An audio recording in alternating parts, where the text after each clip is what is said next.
Welcome to Grey Imports. We're here at Garage Apex in Epping with Chamod over here. How are you, How's it Chamod? going? Good. You good, doing good? Yeah, doing all right. Sales all right? Yeah, sales all right. Yeah, Tell us what's just the weather happening. shit. That's about it. That's Melbourne, isn't it?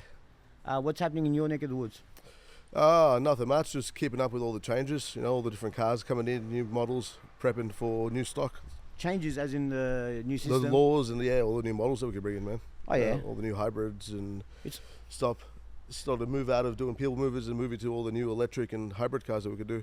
It's changing a lot, isn't it? Yeah, it's Diversifying. not what it used to be. You know, it's not all sports cars and all the fun stuff. You know, you can't Yeah. find that stuff anymore. So gotta change it up. You do. Yeah. So Garage Apex, tell us a little bit about Garage Apex.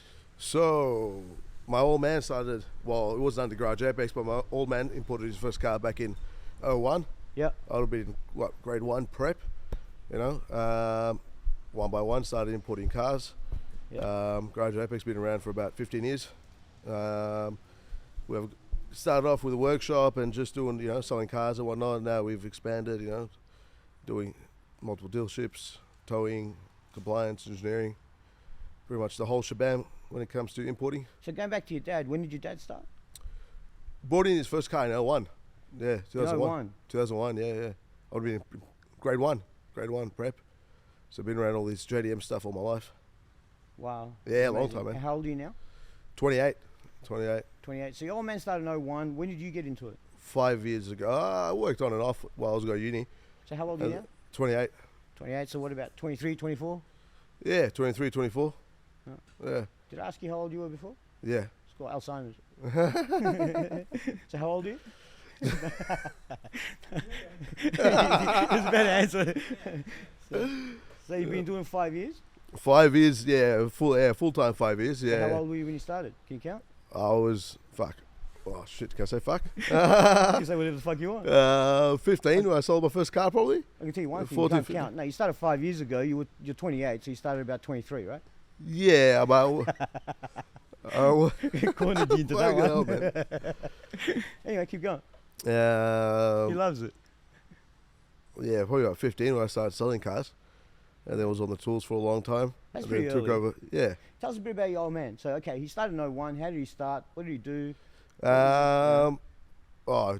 He jumped on the internet, bought a car from a company, who doesn't know. So 5 You know? years. So Yeah, man, back then when he started, after he bought a car, they'd have to mail out a floppy disk. And then, Are you serious? yeah, man, What? Floppy disk for what? to chuck in after they bought the car, goes to the yard to take the photos. Oh, for the photos? Yeah, for the photos. Oh, they used to come on a floppy disk. Yeah, man. I remember, yeah. He used to get floppy disks. It was And way then, before email, eh? huh? Way back, they were using fax machines, man. Everything was fax. There was Yeah, no Japan emails. was fax machine. They're still using Till fax. recently. They're They still do, yeah.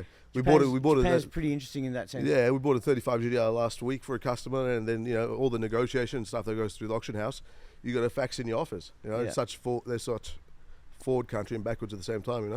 Yeah, Yeah, it's like money as well. Do you know they hate credit cards, man? credit cards. They yeah. still pull out money. Yeah, They yeah. still got bundles of cash walking around all the time. Oh man, yeah. People over It's starting to change, but they're yeah, lacking in that a sense. lot different over here, man. Pull out cash over here now. No one's got change because they haven't seen cash. So, in a while. okay, so sorry, back to your old man. Floppy disk Yeah, coming in. yeah, So floppy he's disk. old school. Yeah, he was very old school, man. When he was, oh man, up until like 10 years ago, they were still faxing stuff to Japan, all that stuff. So I came in, sort of modernized the you- business, By changing over the fax machine to digital printers. yeah, that how you modernize it? yeah, You globalize it. No, yeah. I just fucking- you turned it high tech. Yeah. So over here we have no fax machines. Actually, we don't. What do we have? Do we have email? We NBN? Yeah, no. We're still on dial-up. You're fucking hilarious. Yeah. Anyway, no, your old man. I mean, what? So he just sold privately. He sold. He sold had a privately. workshop, he started a workshop. No, he sold privately. He's usually, I think, like majority of people that get into the business, buy a car. You start off small, Yeah. I'm about one stage when I was a kid, probably around grade 2 or 3. Man, we had the house we had, you could park like 30 cars in the back. Yeah, I'm talking like R33s, 180 SXs, man. Things back then it was different. Now everyone wants standard. What a feeling growing up.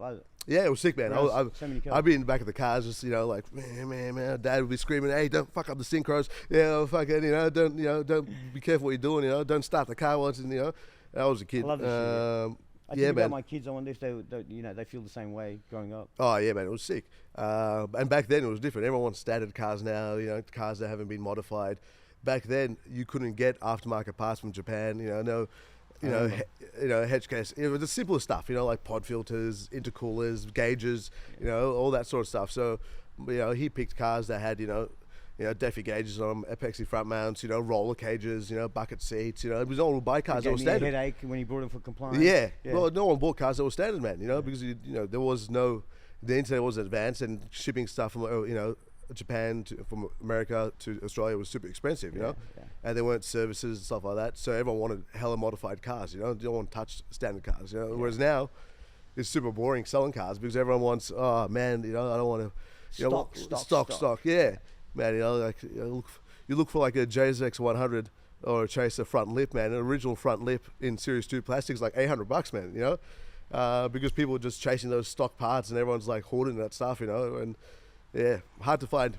It makes it less interesting bringing in standard cars, man, Yeah, you're bringing back memories, man. Yeah, there was as cool as they are, being standard, everyone's got standard, everyone's going for that OEM plus thing now, it's changed a lot, chuck man. a leap and an exhaust and that's it, your car's done, Cars have become classics, they become worth yeah. something. Whereas before it was a culture, it was a different era of just high performance Japanese cars. It changed everything. People overthink it though, overthink it. Modify your car, drive it, have fun. You know what I mean? Don't think about its future value. Oh, it's going to go up. It's going to be worth it. Some cars, it's changed. Some it's cars, changed. yes. It's But changed. I feel like a lot of people these days, they're always thinking about what it's going to be worth or what it's going to be thinking. They don't enjoy the car as much, Yeah, you're right. But some cars, of course, like I got a collection of cars I don't touch as well.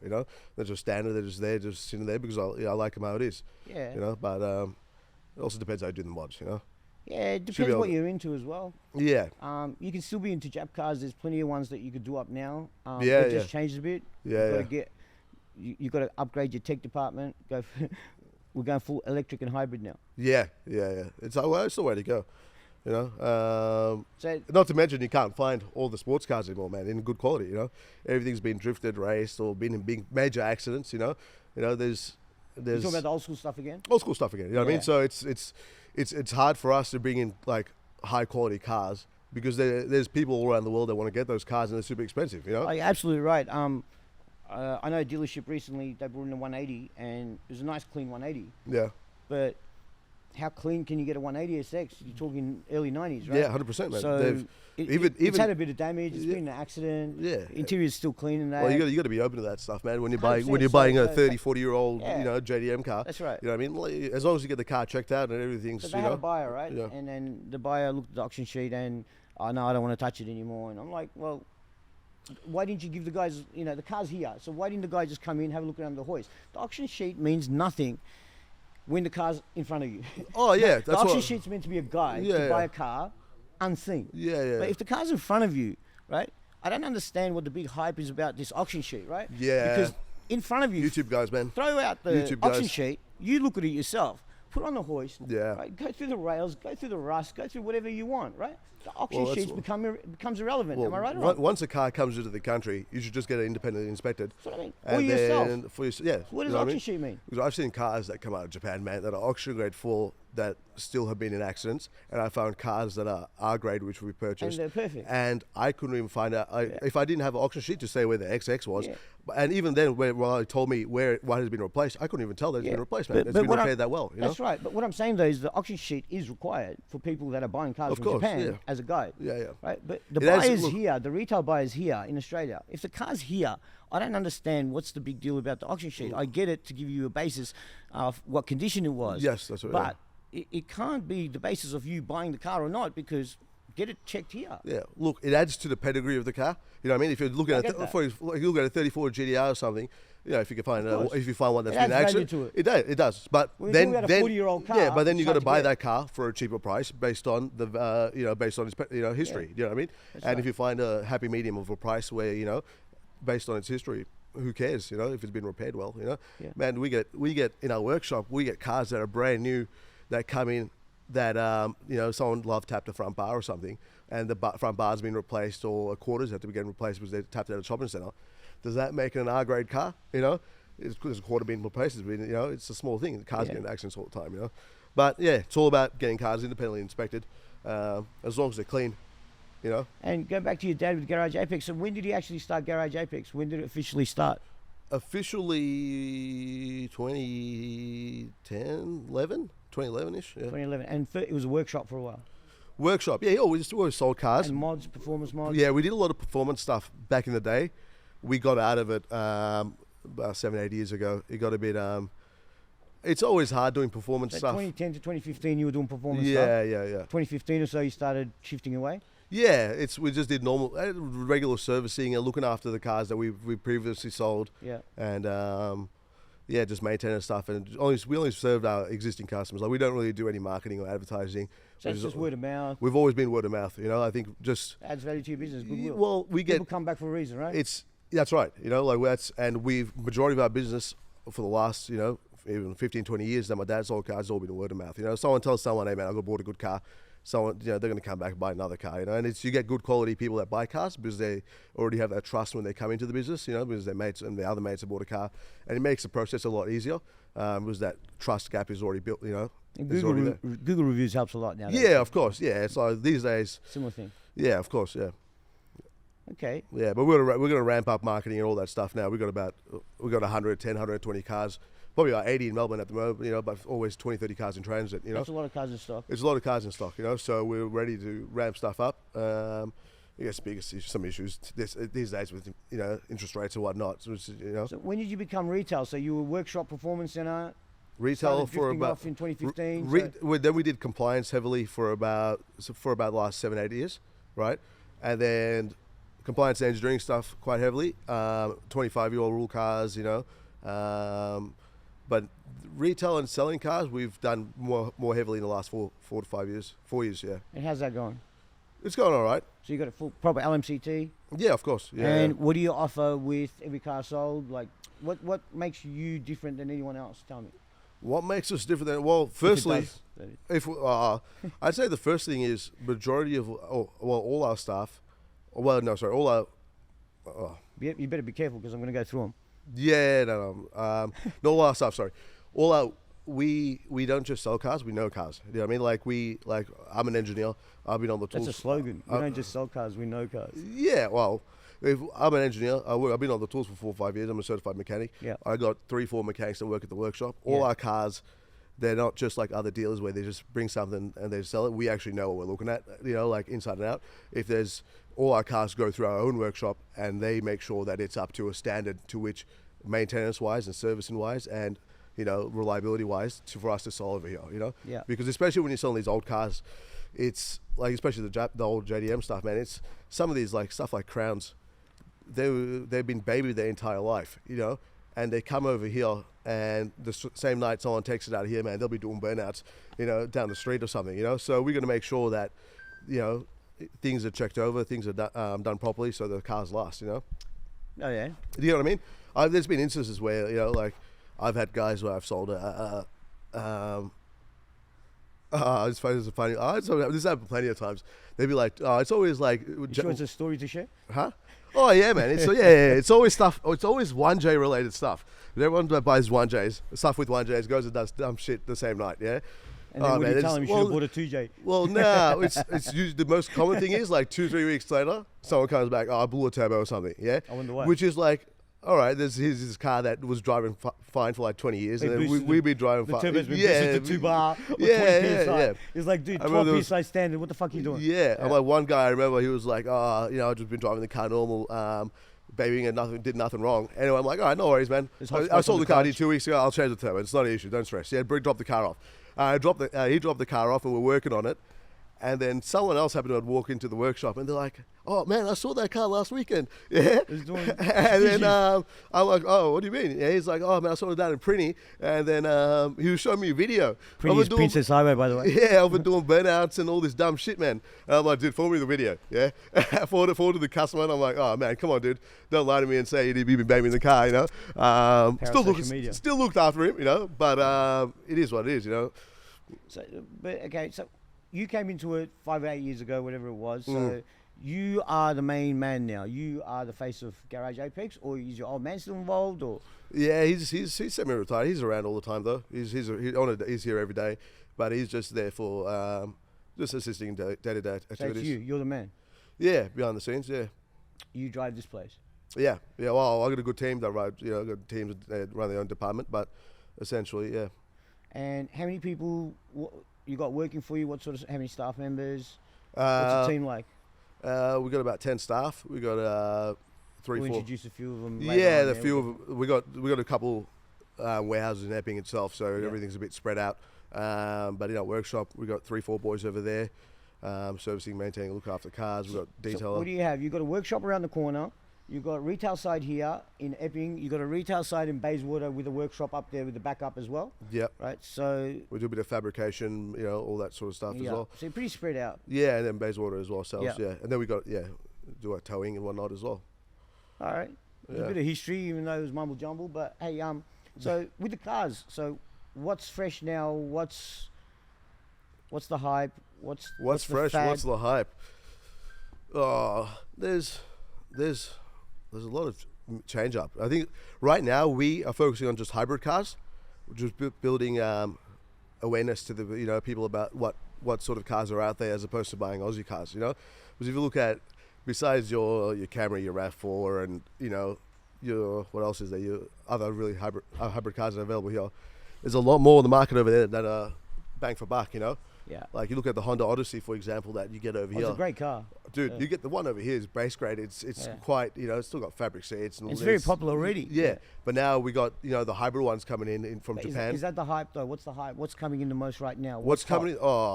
What's coming in the most right now?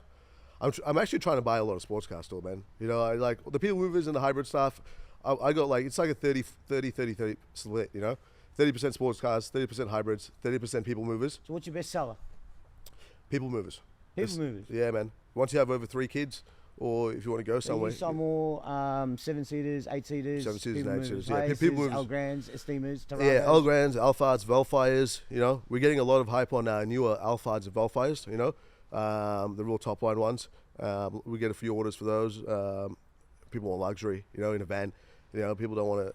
Vans have always been a van, but people drive them every day. They want to be in comfort, so, and especially when you're carrying your kids, maybe your grandparents, maybe your friends, maybe you're going out, with all the boys to the city. You know what I mean? You don't want to be. You got more than 5 people, you can't fit in a car. I get why people want people movers. Yeah. It's it's end of the day, you need more space. They're too busy in bed. Yeah. Huh? you agreed to Yeah. just make sure you listen. And a lot of Hiaces and stuff for camping. We get a lot of people coming in now buying Hiaces. They're doing camper conversions themselves because Camping's part of the Aussie culture. Yeah, the caravans. Grey Army. Caravans are expensive. People don't want to tow. You need something to tow with it. You need a caravan. You need you need somewhere to park both Makes life those things. easier. Yeah, you know what I mean. You need insurance for both. People are like, oh yeah, let me get a high roof Hiace, deck it out inside, and it's ready to go. All I need is time out to be able to go. I've got Yeah. everything else. Yeah. I have a lot of inquiries, which we haven't brought them in yet, but the new coasters. People want to bring them in and do those camper van conversions. They've been doing them for 20 Yeah, years, I know, but they're Well, like people haven't been doing them. It's been yeah, happening for a long time. but the newer coasters, which they're still a bit more we've been always expensive. bringing in the old 90s and 2000s ones. There's a reason for it. Yeah. But, No, I hear. So that's what's selling hot. So there's not much exciting happening at Garage Apex. Nothing exciting. Just people moving. Just for the time being, yeah. Well, there's a lot of just time being. We're just adding new models like the Lexus ISF we got coming in, new Jimny, Yeah. the 660cc. I've been driving that, test driving that. That's pretty fun to drive, man. Awesome daily car. Lacks a bit on the freeway, but obviously being a small engine. But if you're a city driver or if you So what I'm seeing here, though, is a JDM culture that I grew up with, that's so nostalgic to me and means so much to me. It seems like it's drifting away. It is, what's man. exciting from the culture point of view? Well, all the stuff I spoke about, as much as we sell it, It's people moving. It's boring. Yeah. Do you know what I Moving mean? people. Yeah, man. We got. I was excited over 7 Evos. 7 Evo 7s, 10 Evo 8s, and 5 Dude, 7s, I can't and find 10 them. I can't find them. JZX 100 chasers. I can't find. That's what was exciting. they're still coming. I still got. There's about 4 Evos. There's 235 GDRs. There's 3 or 4 JZX 100s, JZX 100 Mark 2s. What else? Bought 2 They're the old ISOs. school cars. Yeah, So with the new school cars, we got a new couple. school We got cars. a couple of 34s here already. There's plenty of that stuff coming in, but it's not like in the quantity that it used to come in. Because you just so the find culture's not there anymore. it's definitely there. It's definitely there. The thing now is the cars are very expensive. so they're not as easily accessible to people, the younger gen. Yeah. Do you know what I mean? Because everyone's moved on to a lot of European cars because they're cheap, they're affordable, they're new. They're not gonna, you know what I mean? There's less maintenance on them. Yeah. Initially, and you can sort of drive into a place, flash tune it, stage 1, stage 2, stage 3, all that sort of, bullshit to make, and it goes fast, They go fast. And they're good on fuel. Insurance is cheap. You can park it outside. You can, go have a coffee, not have to see where your car is if someone's going to nick it. This is perfect. These are all the things that I think everyone, the new gen, thinks about a lot, right? What you say. Yeah. Whereas the guys that were part of the culture, the guys that, what do you call it? Petrol heads, rev heads, heavy-footed, right? Hoons, right? Couldn't give a fuck about what you all just said. Yeah, 100%. Yeah, 100%. $2 a litre for petrol. Oh, yeah. I drive a 6.3 litre. Do I really care? Yeah. Well, petrol and stuff, yeah, who cares? You're driving a sports car anyway. But I think the biggest thing with JDM cars, or the older ones, older stuff is, like, oh man, I remember a couple of years ago, there's such bad thefts going around. And it's man, I used to park my Supra when I went uni at Epping Station.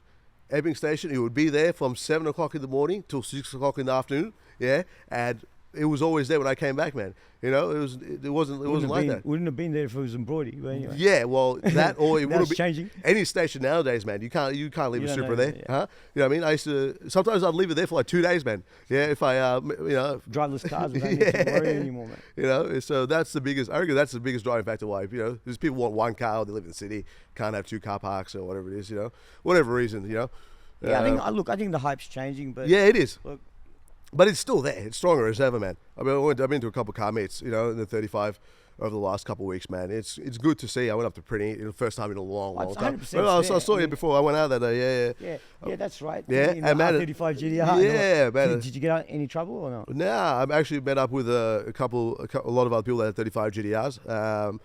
It was nice, man. Meeting nice people, man. I've missed it. It's the first time I've been out in a while. I've been focused on the business a bit. No action? Sorry? No action, no trouble? Nah, man. Everyone was there cruising around, having a chat, talking about what they did on their car. I missed it, man. That's why you bought cars, man. There was a lot of community, Culture's gone soft. Huh? No, it was good, man. I met a couple of people that added me on Instagram, like, let's go take some pics of the car. Let's go, go for There are no drags on Prinny? No, I was pretty dead that night. Yeah, I was pretty dead that drag. night. Yeah. I was pretty dead that night. Well, that's the hype I'm talking about, I mean, not that I encourage it, but that's what the culture was. That's what made imports. Oh, man, I remember when I was about 13, 14, I had a mate of mine that was 18. He used to take me out down to the west side, and they would do, like, midnight drifts, man. I'm talking, like, no one does that nowadays, but 34s, S15s, 180s, S13s, all lined up. Yeah. And these guys would just go skating corner to corner, man. And there'd be guys on lookout, make sure no one ever got into, bad trouble. But these guys knew what they were doing, Yeah. That's good. Yeah, that stuff is not around as much anymore, I reckon. It seems like it's changed. I'm trying to get back into it, but it's you hit your car into a gutter. Good luck finding bloody subframes and control arms and all that sort of stuff. Yeah, see anyway, I don't know, different breed, I guess. Yeah, well, man, I've hit a gutter once or twice in my Supra back in the day. You could buy a whole subframe for $300 back then. Yeah, I used to, we used to throw them out for scrap metal. Now a diff for one of them is about, a BO3B. What's that? I don't know. What about blowing $2 motors grand, while doing $2.5 grand, burnouts? maybe more. Sorry, huh? What about blowing motors while doing burnouts? Oh man, luckily I haven't, man. But back when we were doing like engine conversions on cars, we did a lot of like N8 turbo Supras, man. We would buy a whole Supra that had been in a small accident because the customer would buy it for us. They'd been in a very small accident. I'm talking something nowadays that anyone would fix. Yeah, but back then they were so cheap. They would rip the motor up, rip the box out, take the diff off, take the headlights, taillights. Drift car. And just scrap the rest of the car. Doors, not even doors, just window regs. Quadruple your money on that. Just window regs, and we would send complete Supras, man. They had been like small front end or rear ends. To crush. Just to crush. I've probably crushed at least 15, 20 of them in my life, man. Probably more, really, But they were worth peanuts. Peanuts. Yeah. So what's your all-time favorite car? Oh, probably my Supra, man. Probably my Supra. It's been off the road. JZ80. It's been off the road for a couple of years. Non-turbo, automatic, 100%. Target top. I can see you in that. Nah, no target top, man. That's just you, 100%. Nah. NA, naturally aspirated. Yeah. Once upon a time, NA 6-speed, but then built an engine for it. It's a big single. NA 6-speed? So I wasn't too wrong. But I was on my P's. Yeah, NA 6-speed when we got it in. Yeah. Back then, I bought it for like, I think it cost my old man 11, 12 grand. Yeah. Let's tell everyone how much we made on. Oh, it's mine. That's not for sale. That'll never be for sale. After I die, the kids can sell it. I don't even have kids yet. You're still pretty young in the industry. It'd be nice talking to your dad. I think he's coming. Oh, is he? Yeah. But so. He's probably like, what the hell's going on here? I don't know if you can answer, I don't know if you can answer this question. So the grey imports, we're called grey imports, as you know. Okay. Grey imports. What does grey imports, when someone says grey imports, mean to you? Anything that wasn't available in the domestic market over here, low volume imports, you know. But why is it called grey? Oh, why is it called grey? Tell me. Well, I don't know. You're the guy that's been doing compliance for 20 years. Well, grey imports, it was a grey area where no one knew where the, you know, are they right, aren't they right, you know, are they to Australian standards, are they to Australian standards, and so on. But I think that's changed a lot now, hasn't it? I would do. Well, interesting. So your generation doesn't know the grey imports term properly, does it? Oh well, I know. It's always been grey imports. You know, stuff that was just not available to really though, is there? Yeah, not anymore. Is there cut and shuts coming in? Nah. Is there really damaged cars coming in? Nah, not really, man. Is there? There is. Guys bringing in smash cars like yourself and fixing them and then retailing them? I've seen. Look, I failed. In the last month or two, we failed 3 cars for compliance. People had brought it in and they'd been in accidents, man. And I'm just like, dude, this can't be on the road. That's right. So there is something in place, right? Oh yeah. Like to stop it. Last year, we failed about 5 Evos, man. You know, I'm just like, I came in, we put on a hoist, and I'm like, I saw underneath the car, and I'm like, dude, this shouldn't be on the road. I'm not compliant. Take it away. You know, just rust. You know. And this is due to the compliance process. Well, yeah, that's what protects the car, you know, cars. That and the roadworthy process stops bad cars from getting on the road. But all those cars that I'm talking about that failed, it's usually people jumping online and sort of not going through a broker or not going through a reputable place to buy a car. And they were like, oh yeah, I saw an Evo online in Japan for like X amount. Yeah, man. You get what you pay for, right? Well, 70-80%. Anyone that knows Evos or that's imports Evos knows 70-80% of them are rusted out. You know, Mitsubishi Metal at the time. You know, they're just prone to, you know, getting rust. And people go online and they look nice from the outside, man, but they come in. And man, I'm talking little cars. I got videos on my phone where I got a screwdriver and you could stick it up, and there'd be holes going through. How would you fix that? How would you hide it? You can't fix it. You can't. You can't fix it. How would you hide it? Car can't be on the road. You can't hide it. You know. So what do you do when you bring them in like that? I don't bring them in like that. That's the whole point. Trying to catch them out here. Yeah, you know, we got a good team over there. No, that's where I'm trying to get to. So people need to know. So.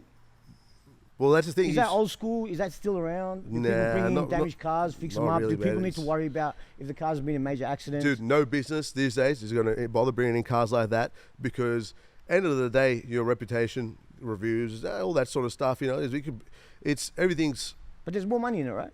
If they do it like that. Why would you? It doesn't even pass compliance, though. You know, it doesn't even pass road. You can't even get on the road. Yeah. What's the point of risking to do something like that, investing all that money? There's something in place to protect the consumer. Of course, yeah. And not to mention, you know, anyone that is looking for those sort of cars, you just got to go somewhere. You shouldn't just jump on the internet and just buy a car. You can. A lot of people do it. Happens all the time. Cars come in, they're perfect. But when you're buying those old sports cars, you're buying those old sports cars, you got to go to a place to do it. You know. Well, I think buying any car. A friend of mine bought a 15 grand car. It was just a Hyundai, and they had a problem. They thought the gearbox was gone. So it doesn't. That's a local car. It doesn't matter which car you buy. Yeah. A used car's a used car, and you need to know how it's been treated and what the condition is, and the history of the car. Get it inspected, right. And then that's it. From your business, what would you say to your customers or potential customers about yourself that is so different from anyone else that would make them want to come here, besides your pretty face? Well, I think what we've grown talks for itself, man. You know what I mean? Like I said, for itself? Yeah. We do every aspect of the import industry.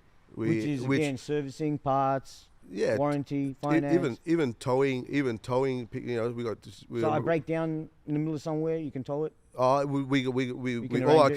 our cars come with roadside assistance and all that sort of stuff. But we got our own tow truck. I'm saying, like just because when cars come in that are lowered, slammed, we got our own tow trucks that we bought in from Japan just to get lowered cars up there, because we don't want other tow trucks going into the port, picking them up, damaging body kits and all that sort of stuff, or damaging wheels. You know what I mean? Yeah. And because we control every aspect of the importing industry, for us, we can lower our prices a lot because we do everything in-house, you know? Whether it's from buying the... competitive pricing? Yeah, competitive pricing is a big thing. We're about to soon, you know, hopefully open up an office in Japan to get the cars a bit cheaper over there, you know? Yeah. And again, that cost is going to go down to the customer because we're going to sell the cars cheaper. Yeah. You know. So Yeah. you're going to be more competitive in the market out there. Well, you got to be competitive in any growing. business, right? You know, Yeah. you got to have an edge. So okay, and I buy a car here. You can back up with servicing. That's the other thing. That's the other thing, right? Yeah. So a lot of people, not all the cars, majority of the cars are. I'll put it like this, right? Sometimes, like the L Grands, for instance, you take it somewhere, and you give it to a normal mechanic. They're going like Burst Sensor Navigator or whatever part supply they use, and they search up a thing. It doesn't come up. There's no parts listings, man. So it's like people. They got to get serviced, and these guys are like, oh, I don't know where to find parts, I don't know where to find this, yeah. But man, it's the same engine as 350Z, same engine that's in the Maxima, same engine that's in the Skyline. You know, it's you got to know what to look for. So we get all interchangeable. Yeah, they're all interchangeable. Most parts are. But most manufacturers. Yeah, and people don't want to buy. Sometimes you got to order parts online, or you got to know where places to look to get the particular parts for these imported cars, right? So we get a lot of customers that come in for servicing to us that just heard about us because So you can back me up. I'll buy a car. If it's imported, you can sort out the parts. Oh yeah, whether 100%. it's a panel, whether it's a servicing part. If you go out to the back, all three of my best selling vans, I wreck 3 at any given stage. Because if we go to the back right now, we're going to see 3 wrecked vans. Yeah, 3 wrecked vans. All right, we're going to go to the back soon. Yeah, we're going to have a look. Just because if a customer, are we going to see anything else dodgy in it? Nah, just you see that the fab shop is back there, and then we're cleaning up the entire place. We can give you a few minutes to hide things if you need. Nah, it's all the customers' cars that are sitting around, stuff that's in storage. Yeah. Yeah. You're taking it serious. No, you got to walk out there and see it anyway. Yeah. It's a fucking mess up back there. Yeah. Can we walk out now? No cuts. Nah, I need to jump in the office. It just work. Time. You can go out. I might have said this before. So once again, just for the customers, right? For your business. So what's the future of Garage Apex? What do people see? What do you see? Insight, foresight, vision? Well, first of all, as I mentioned to you earlier, I think we're probably going to be moving this facility and our workshop facility and moving into one big one. Yep. Somewhere close? Somewhere close by in Epping. It's northern suburbs is where we've always been. So what, you're going to have a workshop and a dealership, the retail side, everything, all in one instead of everything yep. all in one, man. Like big, nice lounge. People come in, have a coffee, get your car serviced. Look, if you want to have a look at something else is there. But, it's because we do compliance, engineering, all that stuff, it'll be within the same complex. So people can come into one place, and then that's a short-term goal. That's going to happen within next year. After that, there's so much, we're doing so much stuff in the background to add so many new models to be eligible to import into Australia. Yeah. There's a brand new, actually not brand new, it's about 2 years old, a Harrier, which I just got added to the list a couple weeks ago. We already got one down, so we're going to be sending it over to you guys to do the engineering stuff on it. To bespoke, Bespoke Motors. Yeah. To do all the engineering stuff on it, so we can get it approved through the government, and then everyone else can see that car. It's man, if you have a look at those 2021 Toyota Harriers. It's like a beefed up RAV4 in between the Lexus. Is it at bespoke or is it here? It's outside. So we can probably have a look at that later, and if anyone wants to check it out, they'll have to go into our walkthrough podcast. Yeah. But okay, so stuff like that. It's because we're investing so much money buying these test vehicles, which sit around for 2-3 months. Yeah. People don't understand that behind the scenes. We spend a lot of money. That's not a cheap car. Yeah. That's 40-50 grand that That's we got to have lying around for 3 months, 2-3, sometimes longer, until it's approved. Yeah. And we're doing so many different models, so there's a lot of money stuck there. So right now, until we add all these new models to the list, and we get comfortable with having a nice big array of cars we can import. Yeah, we're not focusing too much on anything else. We're trying to give consumers a lot of options of cars to buy. And that's something that, unfortunately, as any other dealership wouldn't think about that, because we do compliance and engineering and want to have those new models. It's something that we got to take a step back and say, all right, let's not focus on sales or any of that stuff. Let's increase the amount of cars we can, the models we can bring in. Yeah. There's so many cool cars, man. So many cool cars. I think so. I think a lot of you guys, you're going to diversify to something that might be different to someone else around the corner. Whereas in the past... Dude, how many K cars have been added? Whereas in the past, we only had a dozen or so, if not less, yeah. cars to deal with. Yeah. So, I think a lot of things are going to change in the import industry. On my list alone, there was 121 vehicles as of this morning that I checked that we can comply. And I reckon probably, adding 2-3 every month, sorry?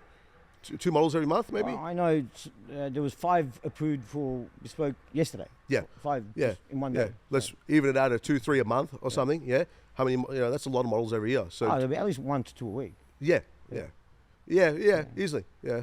So there'll be a lot of cars, man. End of this year, next year, No, there will be. trucks, vans, buses, everything. It's all exciting times. Yeah, we're still going to focus on all the Jap stuff until the government shuts us down and starts charging us to drive combustion engines. How are you Until gearing they up start for the law taxing us. changes? So it's all going to finish in end of June? And 1st Yeah, of July is we're- just the new system. We're packed up, ready to leave the old system already, man. Yeah. I can't wait to put it behind us and just Yeah. start. We've already working on the new system for the last 2 years. Transition's been good. Transmission, not really. Shipping companies, man. Melbourne port congestions. Yeah, there's been big time with that. Yeah, so Big much, time delays. so much. If you get generally it would take 2 to 3 weeks to get a car in. Yeah. We're Now? looking at, if you buy a car now, probably good luck getting into Melbourne for like 4 months, maybe. 3.5. What's 4. that done to the pricing then? It's- Pricing gone off the roof or? No, not really. Just current climate, things are a bit slow anyway. But it just makes it really hard to figure out how many cars you need or how many cars you need in So stock. we need more shipping companies offering services. No, Japan we to need more Melbourne. customs officers in Melbourne Well, inspecting cars and clearing them faster, man. that's That's it could be something's gonna be department. done. There's the ports there. There's cars there. They're just sitting there because customs officers. There's not enough customs officers to go check them out and send them off. I think maybe the industry might not be big enough yet, but we'll get there. Well, there's brand new cars as well, man. Maybe we'll have to open a port just for cars. Oh, well, they did, and they still haven't got it right, man. Still haven't got it right. Bloody politics. Yeah, I know Victorian politics. Okay. Yeah. Well, Look, this issue's not there in Sydney, man. 3 days the car's out. we're gonna Do a walk around. We're going to do a walk around, which is going to be, if you want to watch it, please subscribe, click on it, have a look at it. Yeah, keen to Great. see you again, man. Great catching up with you again. Yeah, Thank man, you always a for pleasure. having us here. Yeah, probably see you and next look- week anyway when I come down and pick up, drop off that Harrier or something. I'm sure we'll see. Yeah. I'm sure we'll see each other around. But yeah, definitely good. Always to chat to you. Yeah, man. Thanks for giving us the time. Yeah. And the opportunity to walk around and have a look at your Yeah, cars. yeah. Anything you want to say to any of your customers or future customers or any of your potential customers? Yeah. Come and see me, and I'll make you Yeah. feel good. Licky licky boom boom. Anything I want to say to customers? Yeah, man. Don't be afraid, man. Reach out if you want to import something that's out there, or if you want to figure out what the cost of something is. A lot of people are scared to reach out and just get a price. You know what I mean? Because they think everything's stupid expensive, man. Just reach out, Yeah. grab your wallet, Just and reach- give him the fucking money, mate. That's all it is. Yeah, reach Isn't out, that man. what We you're give you a saying? breakdown. I get so many people that call up or not call up, but I meet and they're like, "Oh man, I always want to do this, but they're expensive." Some of those cars aren't expensive, like some models. Yeah. There's heaps of cars out there. Yeah, look. Or people are just scared to import a car because they haven't met the right person, or they've heard stories, or you know what I mean.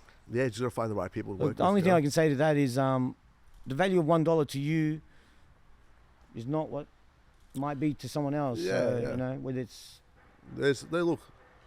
everyone's in a different place, different time, different Yeah. position, Yeah. circumstantial. But thanks again, Chamod. Thank you, my friend. Seeing you. Peace, everyone. Thanks for watching, everyone. Don't forget to subscribe, and see you next time.